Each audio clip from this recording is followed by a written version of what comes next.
Naruto and Bleach are two of the most legendary series that have defined the shonen genre. They have some of the best rivalries, incredible fights, and the most compelling power systems we've ever seen. But when it comes to the mechanics of speed presented in both series, there's been a lot of debate and differing opinions. Some people praise the high-speed movement techniques in both universes, while others argue that one universe handles speed better than the other. This debate has been ongoing for as long as I can remember. But what is the real answer? Which depiction of speed is better? For me, there are two main aspects of movement that I like to focus on: how they establish the standard rules for speed in both universes, and how they eventually break them. And because I'll be going right up until the end of both series, this of course means there will be spoilers ahead for the entirety of both mangas, so please be aware. And with that being said, let's first start with the basics. If you are a ninja in the Shinobi Alliance or a seated officer in the Gotai 13, you're taught a fundamental high-speed movement technique. For ninjas, it's Shunshin or body flicker. For Soul Reapers, it's Shunpo or flash step. Both of them utilize explosive physical movement, but how they generate and sustain that speed is somewhat different. With body flicker, for one, the user floods their nervous system and muscles with chakra to vitalize their entire body, allowing for a massive burst of movement speed. Additionally, a puff of smoke is occasionally used to disguise the user's movements, but other elements and substances can be used instead. We also have exceptional cases where this power is wielded by more skilled users such as Shisui Uchiha, to the extent that he's able to form afterimages of himself. In essence, he's moving so fast between multiple points that his speed forms clones that can actually deal physical damage, which is kinda crazy, especially at that point in the series. Now Shunpo or Flash Step takes a slightly different approach to accomplish the same thing. Instead of heavily enhancing the entire body the same way Body Flicker does, a Soul Reaper focuses their Reryoku, which is their internal spiritual energy, directly into the soles of their feet. That is because the entire discipline of Shunpo is about taking the absolute fewest number of steps necessary to cross a given space. In essence, they're taking massive, incredibly fast strides in a single bound, rather than quickly moving their legs to run. The best example of this is when Byakuya breaks Ichigo's Zanpakuto for the first time. He doesn't just run quickly, he instead used Shunpo to cross the physical space in a single leap that also completely bypassed Ichigo's perception speed. He doesn't even notice that his sword is broken or that he has been fatally wounded until Byakuya is standing behind him. That is how powerful the ability is. Now things start to get even more insane for both universes when you start to get into ways in which these characters go on to further enhance these movement techniques. Let's look at the Shinobi side first, starting with the 4th Raikage and his lightning release chakra mode. This cloak of lightning energy pretty much reduces the neural reaction time of his brain to essentially zero, or somewhere close to that. I actually have no idea, but it does make his synapses respond a bit faster. We see a great example of this in chapter 463 during the 5 Kage summit when Sasuke tries to hit the Raikage with Amaterasu. Now keep in mind the mechanics of Amaterasu because it can be a bit confusing. Some believe that the black flames instantly ignite at the exact focal point of the user's vision. It doesn't travel through the air like a projectile per se. So to dodge it, you just have to move your body immediately after it spawns, which of course would cause it to target the next thing in the user's line of sight, which in this case was unfortunately the samurai directly behind the Raikage. Whereas others do believe that it is actually a projectile, which is why the panels and the clips in which it's being used depict something moving towards the target before finally manifesting into the Amaterasu. It's kinda similar to Boruto's Vanishing Rasengan in that way, which only becomes visible when it makes contact with the target. It is there the entire time traveling towards the target, but you just can't see it yet. In either case, one would need to be extremely fast to outright dodge the Amaterasu the very moment it spawns. Now keep in mind that there's actually a massive downside to using this kind of speed boost, and that goes back to the very nature of the lightning transformation itself. Every person's chakra has an affinity towards one of the 5 basic nature transformations: fire, wind, lightning, earth, and water. Each of them affect jutsus and whatever they're applied to in different ways, and in the case of lightning release, it has a vibrating effect, which can be used to increase the cutting power of one's weapon or to excite the cells of the user, which then allows them to move faster. The problem is that this can lead to extreme fatigue or even damage the user's body, which is kinda the same logic behind why Sasuke's skin used to peel off every time he used the Chidori. That doesn't happen anymore since he does become much stronger beyond that point, but the mechanic itself still remains in place much later into the series, since the reason why the Raikage is able to spam his lightning cloak without worry is because his body is just genetically more durable. So it's not something just anyone can get up and use. Now there are other types of chakra as well that can provide a boost in speed, such as the Biju chakra or nature energy for example, which does this purely due to the potency of said chakra. Another example of this would be the 8 inner gates, which exist to limit the flow of chakra within a shinobi's body to around 20% of their full potential. One can learn to remove these limits or open these gates over time, which gives them access to more of their chakra, which in turn gives them a massive boost in power, including 1 to their speed. This of course increases with the amount of gates they open to the point of even bending space itself, but that is all short-lived since opening all the 8 gates means certain death in most cases. Though keep in mind that these aren't necessarily speed amps per se, they more so amp every aspect of the user. Speed is just one of them. Now similar to Naruto, the Bleach universe also has different ways in which its characters can amp their speed. While Shinigami use Shunpo to concentrate their internal energy into their feet, Quincy's don't usually have those massive amounts of spiritual energy. Because they're technically human, their entire combat system relies on absorbing and manipulating the reishi in the atmosphere around them. This of course changes the physics of their high-speed movement technique called Hirin Kyaku.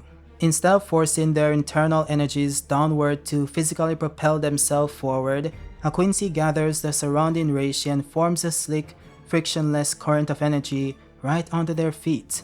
This power is even much stronger in the Soul Society, because literally everything, the air, the buildings, the ground, is made of reishi. So similar to places like Weiko Mundo, the user has limitless amounts of energy to manipulate, which allows them to also create additional energy constructs below their feet or weapons to use in battle.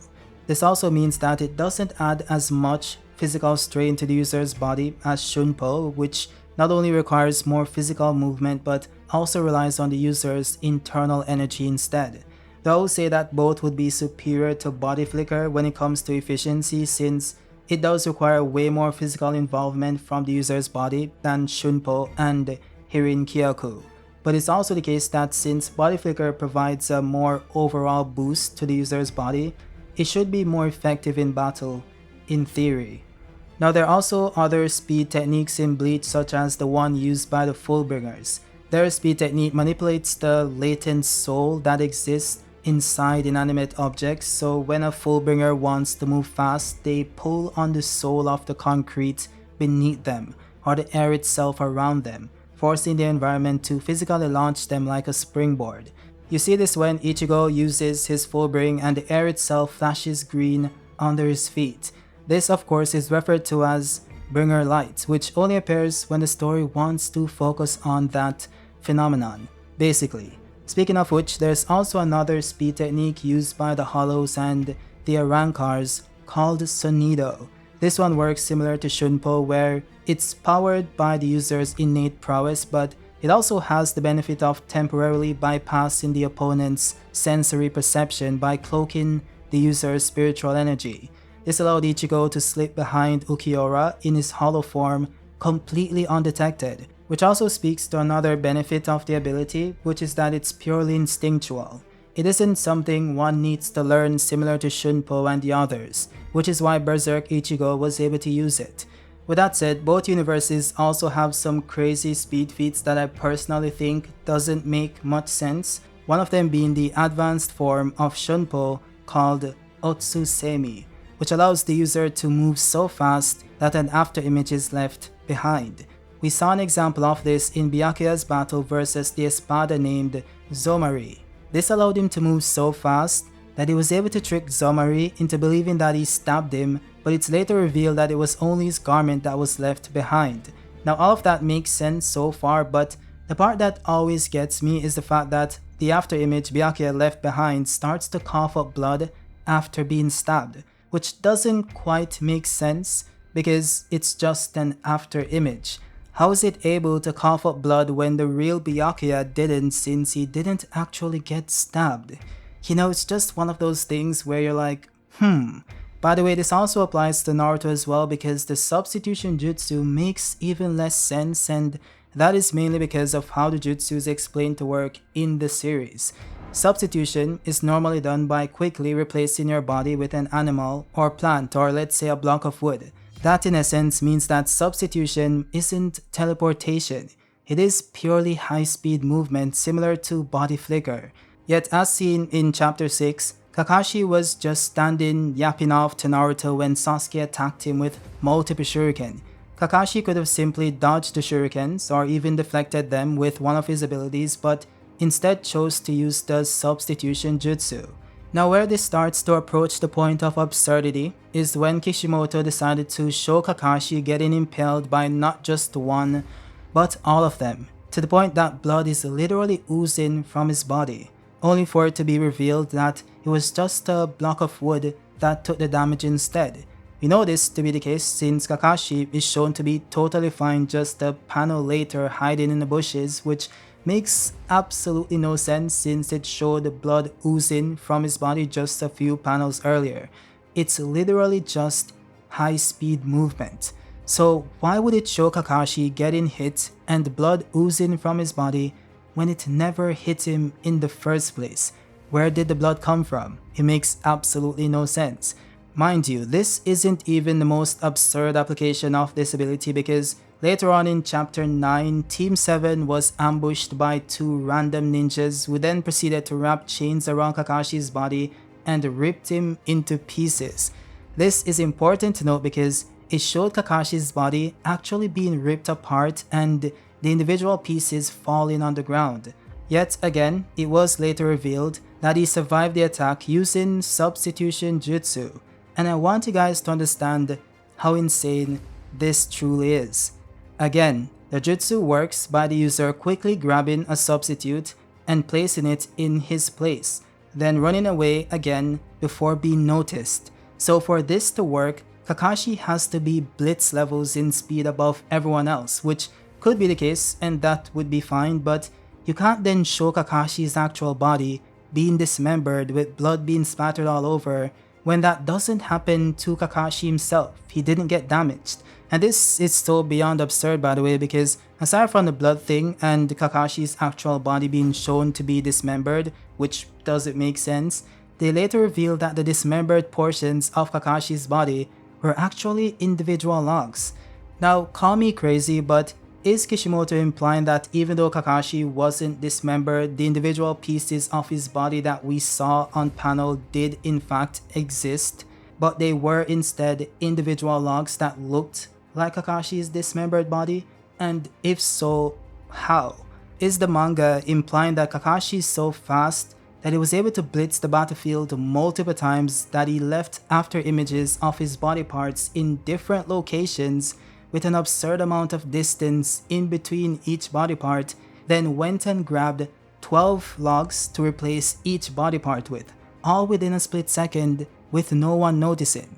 Aside from the flash levels of speed this would require for part 1 Kakashi that was never shown again, it makes no sense how he was able to mimic his actual body parts being apart and later falling to the ground with blood oozing all over the battlefield by simply swapping his body with blocks of wood. And I know there's gonna be some comments saying it's fiction, it doesn't need to make sense, which doesn't actually make sense. I'm not critiquing the ability based on its real-world application. I'm using the description that was provided for the ability in said universe along with established mechanics and power levels. If it was said that the ability is some form of genjutsu mixed with high-speed taijutsu, it would make perfect sense. That would explain why it seems as if the person was hit, but it's later revealed that they weren't. It would explain the blood that isn't there, or why it seemed as if Kakashi was ripped apart. This works because the user is messing with your mind and forces you to see something that didn't actually happen. But that's not what's happening. Kakashi is just that fast using substitution.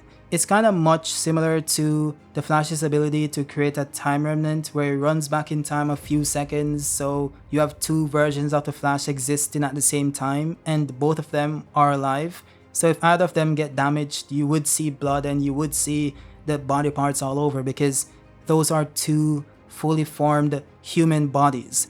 With that said, where does that leave us in the grand speed debate? Ultimately, it comes down to the fundamental difference in philosophy: brute force versus efficiency. The Naruto universe treats speed as a physical limit to be shattered, often at a massive, self-destructive cost to the user's body. Bleach, on the other hand, treats it like a technique to be refined.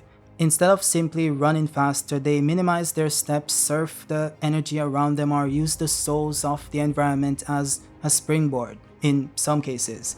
Both of them do some crazy stuff that doesn't make sense later on in the series, but at the end of the day, it does look incredibly cool on panel. But what do you guys think? Which universe do you think has the better mechanics for speed, and what's the most absurd speed feat you've seen in either series? Let me know down in the comment section and I'll catch you on the next one. Peace.